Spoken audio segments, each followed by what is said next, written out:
Hi guys, welcome to Kenganda, your number one stop YouTube channel for everything, and I mean everything. Kenganda is like a TV, like you just keep switching and you get all the content that you want. Now if you're a true subscriber, you know that last time we did a video with our special guest who is here with us, Mr. Christopher. If you didn't watch that video, I want you to pause this video and rush back and watch that video. Our editor is going to put it right here so that you know the title of the video. So make sure you watch that video and then come to this video. So yeah, Mr. Christopher, you can introduce yourself again to make the viewers feel comfortable. My name is Christopher Mulindwa. I work with Prime Pork Uganda Limited. I am a coach in the business of pig farming, and I've been a consultant for some time now. Yeah. Okay, Christopher, it's nice to have you back again. And we went to our community tab and we put out a post for saying we are bringing Mr. Christopher Mulindwa, a piggery consultant in Kampala, Uganda, to explain the benefits of the piggery business. Are there any questions you have below? The best questions will be asked during the podcast and you'll be given a shout out as we have done previously. And a lot of you actually sent in your questions. And the first question is from Judy Jones. She asked, what is the projected growth for a pig farming business in Uganda? First of all, Uganda, the country, has not been paying a lot of attention to the pig industry. When you check in the National Livestock Development Plan, the pig is not talked about, and it is not given the attention that it deserves. It is only dairy, beef, and poultry. So it's very hard to really get in contact or find this specific information generated by government, because in this elite world, we are supposed to give data that we know the source and etc. So you can't just estimate and put up something. But what I can tell you, basing on my experience and what I'm seeing on the ground, the business is growing at a very terrible speed. Oh, that's nice. Both consumption and production is growing. The trouble is that production is somehow hampered by a lot of difficulties based on knowledge gaps in commercial pig farming. And on the side of consumption, that is obvious, as long as it is quality pork, as long as it is pork that someone is interested in, consumption is growing. And, the population is growing. People are demanding more food. That's true. People are getting more money. People are getting more richer than before. Amen to that. And as people get more money, demand for meats also increase. And as you may know, Ugandans love pork so much. I think later will be those big consumers of pork like China. She went ahead to ask, is the livestock sold seasonal like crops? I would say not really, but you can plan to have them, sold seasonally. It depends on your plan. When you're drafting your production plan, you can plan to sell, because with the pigs, you can sell pigs twice a year, because the production cycles are 2, and that can be seasonal. You can say that I will sell it maybe during these festival seasons, whichever. So it depends on your production plan, but not necessarily that you have to plant maize this month and then you have to harvest this the other month. No. So it depends on the farmer. You sell when you want. You sell basing on your production plan. Okay. Yeah. And she also went ahead to ask, if you purchase land, what physical structure do you need to build to start a pig farming business? You need a number of structures if you're going into specialized pig farming. If you're going to cut out what we call a farrow to finish, an operation where you produce piglets on farm and grow them on farm until slaughter weight, you need to build a house, a unit for keeping the sows. Sows are mother pigs. So you need what we call a sow unit, a unit for housing those sows. Each sow deserves If you're not using a regulated environment, at least 3 to 3.5 square meters.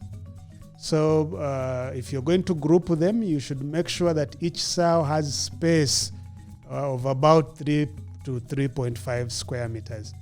And that will determine the size. So the size will depend on the number of sows that you're going to keep.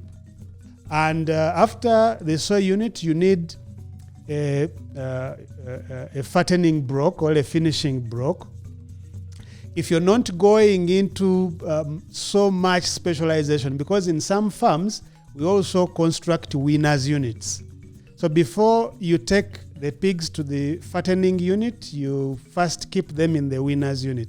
The reason for keeping them in the weaners unit is to really look after them in a specific way, because they are still babies, they are young, they need some special care. You have some specialized feed troughs for them to, do the feeding. You have some small nipple drinkers for them to access water. So before, even the environment, needs to be a little warmer than it would be in the fattening or finishing unit. So sometimes that's why, you have a weaners unit and a finishing or grower unit. But you can modify your grower finishing unit to meet the requirements of a weaners unit, so that you don't have the two structures on farm.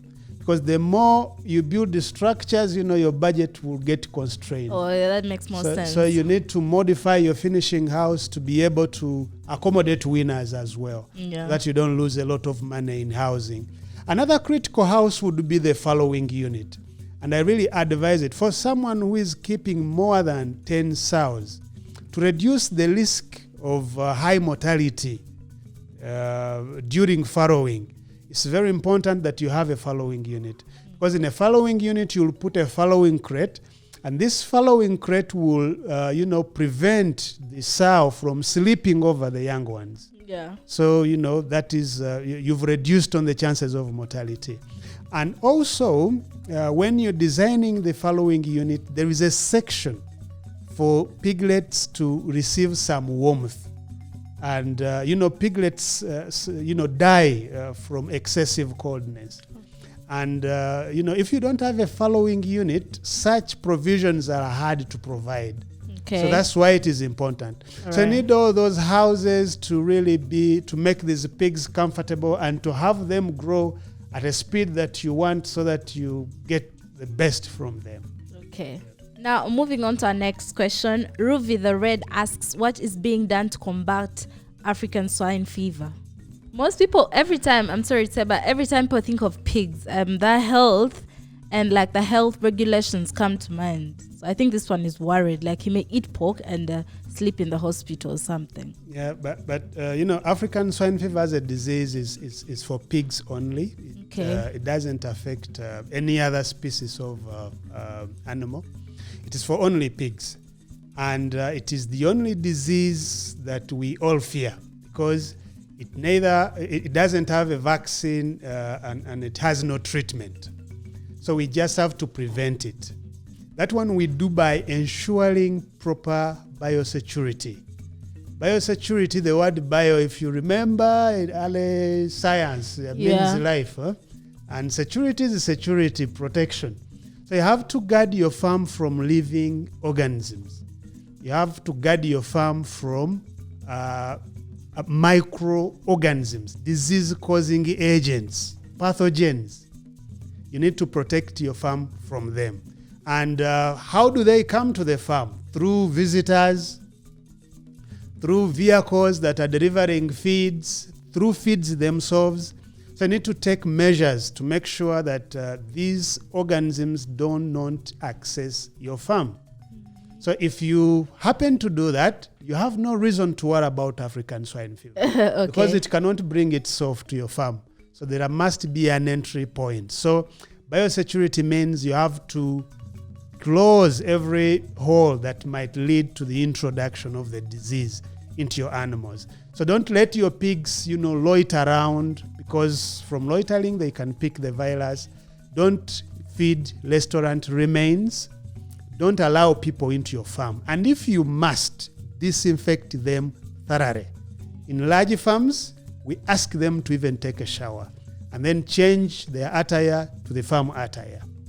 So you have to keep a very biosecure farm. Yeah, you have to go all out for the pigs. Ruvi the Red also went ahead to ask, why are Ugandans not eating pork at home? I think this is just an observation. He's asking, why is it only at bars and pork joints? How can that be changed to drive consumption? I think pork in general is regarded as a social meat.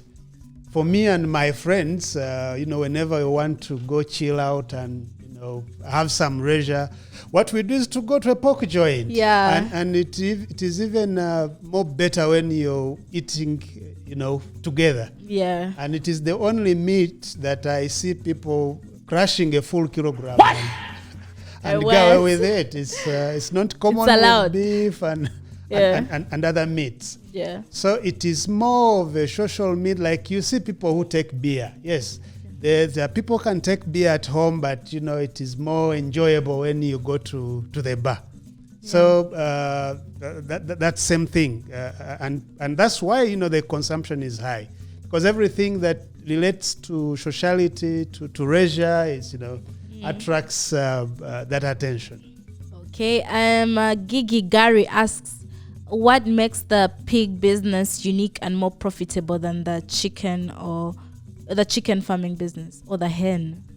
Yeah, first of all, there is high demand. If you checked, only that our qualities are not consistent and what have you, but there is local potential and export potential for pork and pork products. So it is better, it's better than poultry because of that huge market. There is a huge market, both locally and internationally, if you chose to export. And also the rate of return on investment is very high on pigs than it is with poultry and other livestock. One pig, a female pig with modern genetics, is now averaged at 20 piglets. Really? There is no other animal that is, gives such a huge yield at once. Okay. It's in pigs. And, the cost, for example, if you checked for one breeding piglet of 20 kilograms, the least you can get it is about 300,000 shillings. And how much do you need to produce it? About 100,000. Okay. So you can see the profitability is high. If you're doing things right, the profitability is high. You can't compare the pig business to any other business, to be sincere. Okay. Yeah. Kwame Kan Badua. Wow. He's asking, what is the best way to raise pig? Is it best to put them in stalls or to let them roam in a fenced area? Yeah, if you're considering the Ugandan market, markets are different. And I want Africans to know that our markets are different. The market environment in Uganda is not the market environment in Kenya and might not be the market environment in Tanzania or Rwanda or the other African country. So there are what we call specialized markets for pork, where you're going to sell free-range pork, for example, where you're going to sell organic pork. Those are specialized markets. And here in Uganda, we never pay attention to that. Yeah. We don't know organic pork, we don't know free-range pork, we just know pork. True. So producing a free-range pig is not cheap because risk to disease is very high, so they can easily die. And also maintaining their health is not cheap. The same applies to organic pork. It is also expensive because it is regulated. So you need to fulfill some requirements in order to be regarded as an organic pork producer. So this might not pay out because the market will not appreciate that extra effort that you've put in. So it is better to go it conventional like it should be and make your clean profit without worrying about the returns at the end of the day. And then Grazi Zozi 32 asked, how much land do you need to build a pig pen on? What's the best material to use for building a pig pen? The amount of land, of course, depends on whether you're going to grow, your pig feeds from the same farm or not. So if you're going to grow your pig feed from the same farm, then you need quite some space. And that we can sit and determine depending on the numbers that you're going to keep. If you're going to only keep pigs, you just put it in mind that, for example, for sows, you need 3 to 3.5 square meters. And for fattening pigs, the finishers, each finisher require about 1 to 1.5 square meters. So depending on the number of sows that you're going to keep and the number of fatteners that you're going to keep, you can determine the space requirement. Okay. Yeah, it's not too much, space. Only that you have to really leave some space for biosecurity controls, but you don't need too much space except when you're going to grow feeds on farm. And on the material to be used in construction, it depends. In Uganda, I've seen many people who would have been potentially, successful, turning failures because of the choices in pig houses. When you don't have enough money, it's better to use cheaper material and allow the pigs construct those better animals from profits realized. You shouldn't, invest hugely into housing and then fail to feed these animals. Better to, construct affordable pig houses and then concentrate on nutrition and keeping, quality genetics on your farm. Even wood can be used to construct pig houses. The issue is how you use it. Then you have to provide, when you decide to use wood, then you have to provide some convenient, some better housing for following mothers and for the windy piglets. But you shouldn't invest all the money into housing and then fail to feed or fail to acquire quality genetics. Okay. And Anne asks, are there plans to export the meat abroad? Yeah, as of today, what we have is too little. The ones who are supposed to import in. We have nothing for export. And even though we had, I think, here in East Africa, the market is still very huge. Okay. Because Kenyans have been importing live pigs for slaughter from Uganda. Oh. And the reason they import live pigs is to avoid quality deterioration of meat, because transporting live animals makes meat more better than when it is transported after slaughter. If you transport slaughtered meat, slaughtered animals, then it's better to use the plane other than road transport. Okay. And the plane is a little more expensive. So if you're dealing with minor quantities, there is no business. And that's what has been happening. They take a few animals, so you can't slaughter and use the plane. And the quality is also low. Okay? So we still have market in the region. So international markets are not even a consideration for now. Mm-hmm. I think we need to think about how to, first of all, satisfy the local market, and as well as satisfying the regional markets that we have. Okay, understandable. And Gracie asked again, how often do pigs give birth a year? How many piggies or piglets do they birth at one time on average? A pig is capable of following 2 to 2.5 times in a year. Wow. So the number of times this pig follows depends on when you wean off the piglets. If you're weaning off your piglets at 21, 28 days, you can achieve the 2 to 2.5 fallows. We call them parities. The 2 to 2.5 parities per year. If you're carrying out late weaning, let's say, for example, you wean at 80 weeks, it is very hard for you to go beyond the 2 parities in a year. all you can have is the 2 fallows, the 2 palities, accurate palities, if you're weaning at 8 weeks. So another issue that might affect the number of palities you get every year is your feeding, the nutrition during lactation.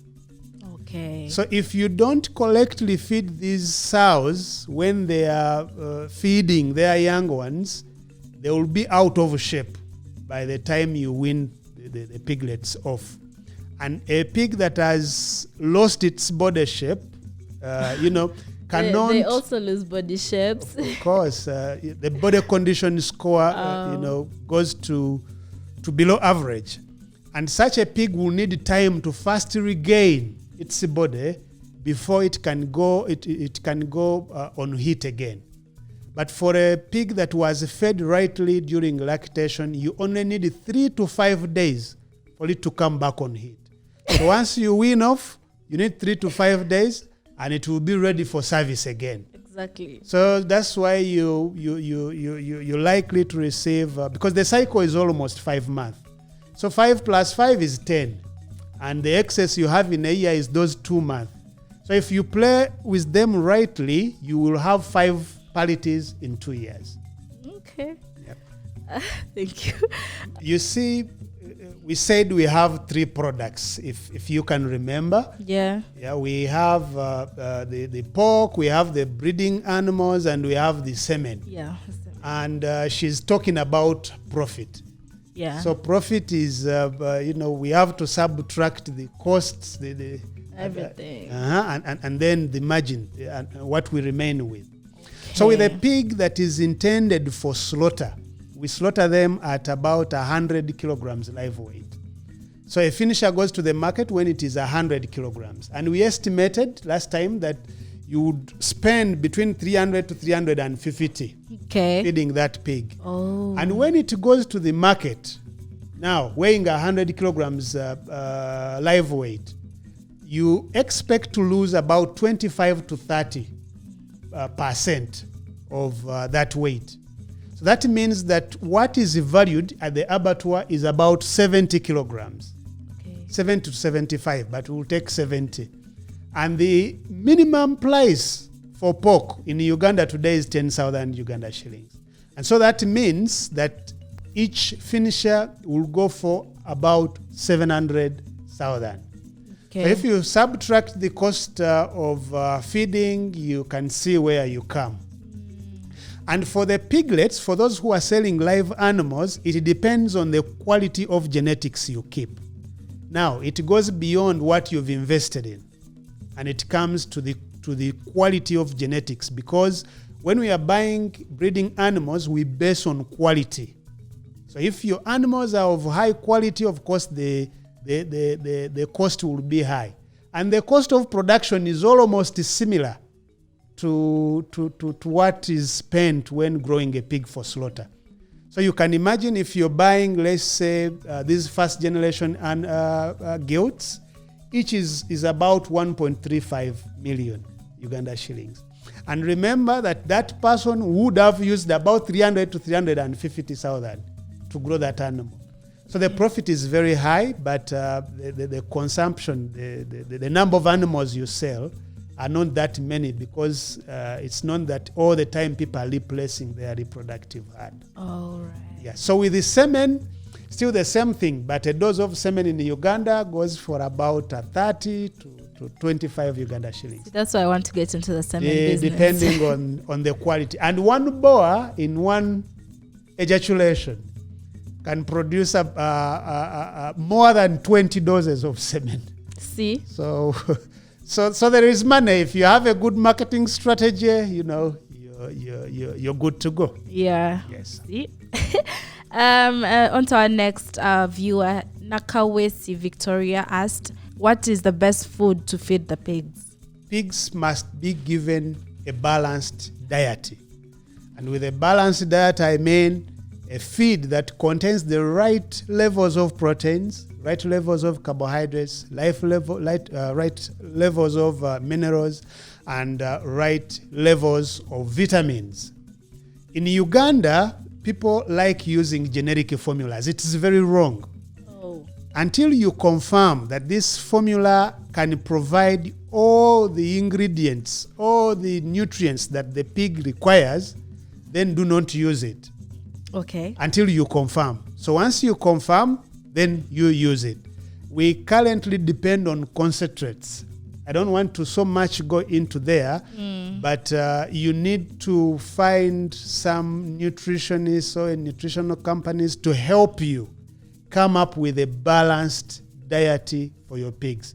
Because it is until they have a balanced diet that they will grow at a speed that you want them to grow at. And that you'll earn, they'll build the muscle and you earn the best out of them. All right. Okay. And we have Judy Jones again. She's asking, what licenses do you need to have? The good thing, Uganda is still it's a free country. It's still a free country. But if it is a huge operation, you might face some challenges with NEMA later. All right. So what you have to fulfill is the environmental assessment, impact assessment. Okay. So you need to do an environmental impact assessment, because later NEMA can disturb you. Oh yeah. You NEMA, can start. for those who don't know, NEMA is the National Environmental Management Authority. Yeah. But anyway, and then she asks, the livestock equipment. Which livestock equipment is needed? Yeah, not much, but it also depends on the type of operation that you're carrying out. Like I said, 3 businesses in one. You have some who are doing semen production, owning a bostard. You have others who are... Sorry. Yeah. What do you mean a bostard? Like the A bostard is a farm where male pigs are kept for semen collection purposes. But like, how do they collect what's the collection process? Like, do they squeeze it out of them? Yeah, it's not squeezing. It's a process that mimics the natural process of copulation. So it's mimicking. I was already asking, but the workers have to. You need a specialized person. You need someone who knows where to touch the other pigs. Yeah, they know where to touch, but the techniques of making it release the semen is the most important. So once you learn that, it's a full course. Maybe one day we'll come back here and have a discussion over it. Okay, it's just wild. I'm going to do research for you guys after this, so that I know. Continue about the equipment. So for a boss semen, you need a laboratory in the first place, and a laboratory must be you must put some equipment there, a number of equipment.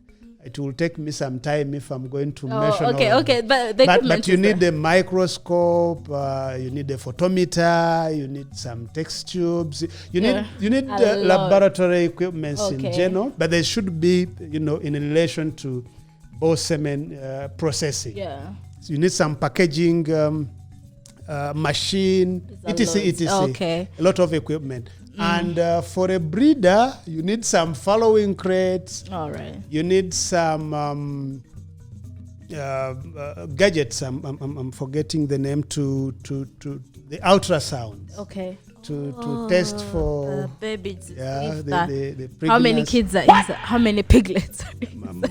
Most importantly, to test whether these pigs are actually pregnant, because once you miss that conceptive time and you take too much time to realize that you missed it, it is a loss, because during that time you keep feeding. So ultrasounds will help you realize that this pig is actually not pregnant, apart from the natural ways of confirming pregnancy that we might know or might not know. Okay. And on the following to finish, there is not much that you need. You need housing and life goes on. Okay. And Judy is invested in this. She also asked, what specialists do you need on hand? Like personnel? Do you need specific type of people? Yeah, you might not need to employ them on your farm, but you can pay some bit of consultants, outside the farm. Yeah. Like you need to work with a nutritionist. Okay. That can be somebody outside the farm, just to advise you on how to really go about nutrition and to make sure that you get the best out of the genetics you use. And you need a veterinarian Okay. to help with either advising on the treatments or disease management, or even treating the animals. But I should caution you on having freelance veterinarians entering your farm. They might be a source of microorganisms, like we said. They might be a biosecurity threat. So it's better to employ someone who is farm-based to take care of the pig's health. Okay. And you need someone who has some knowledge on pig breeding and etc. to just give you advice. Okay. But if you got a diploma Well, they holder, need someone like you, right? Yeah, and many others out. Yeah. Well, thank you so much. We tried to answer most of your questions. If you think your question was not answered in this video, just go back to the first video, because we said a lot there, and then we've also said a lot here. And if you need more information, guys, the book, it's right here. You need the book. It has a lot. It has everything, because we can't touch on everything pig farming. We could do like 10 seasons about pig farming, but the book, I think, covers about everything. Yep. So thank you so much, Mr. Christopher. It's a pleasure having you here. You know, the people at Uganda do like you.